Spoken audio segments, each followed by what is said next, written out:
অবশেষে পুলিশের জালে আটক হল অভিযুক্ত যুবক লিটন দাস। উদয়পুরের মির্জা বাজারে চাঞ্চল্যকর গৃহবধূ হত্যাকাণ্ডে এখন পর্যন্ত পুলিশের জালে উঠল 5 অভিযুক্ত। গত রাতে লিটনকে জালে তুলে আনে কাকরাবন থানার পুলিশ। এই ঘটনায় 5 অভিযুক্তরা হল অনুপম মজুমদার উর্ফে মান্না, কিঙ্কর দাস, দীপ্তনু দাস, আকাশ দাস এবং লিটন দাস। এই চাঞ্চল্যকর খুনকাণ্ডের সঙ্গে যুক্তদের কঠোর আইনি পদক্ষেপের দাবি উঠেছে গোটা এলাকা জুড়ে। এই গ্রেপ্তারি নিয়ে থানার তদন্তকারী পুলিশ আধিকারিক সংবাদ মাধ্যমকে কি জানাচ্ছেন দেখুন।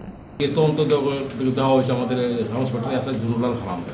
তো উনি এই কেস পাওয়ার পর তদন্ত শুরু করছেন। তদন্ত শুরু করলে আপনার আসামির বিরুদ্ধে রেড টেক করা হয়েছে। এর মধ্যে আমরা 4 জন গ্রুপে এফআইআর 4 জন, এই অনুপম মজুমদার ডাক নাম হলো মুন্না এবং কিঙ্কর দাস, দীপ্তনু দাস, আকাশ দাসে আমরা থানাতে এখন ডিটেন করে আনছি। আমরা ইন্টারোগেশন চলছে এই কেস রিলেটেড।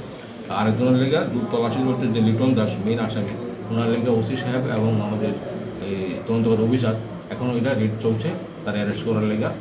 আর এখন সে যাজন আছে আমরা তারা এই জিনিসটা ইন্টারোগেশন চলছে, ইন্টারোগেশনের উপর তাদেরকে অ্যারেস্ট করা হবে।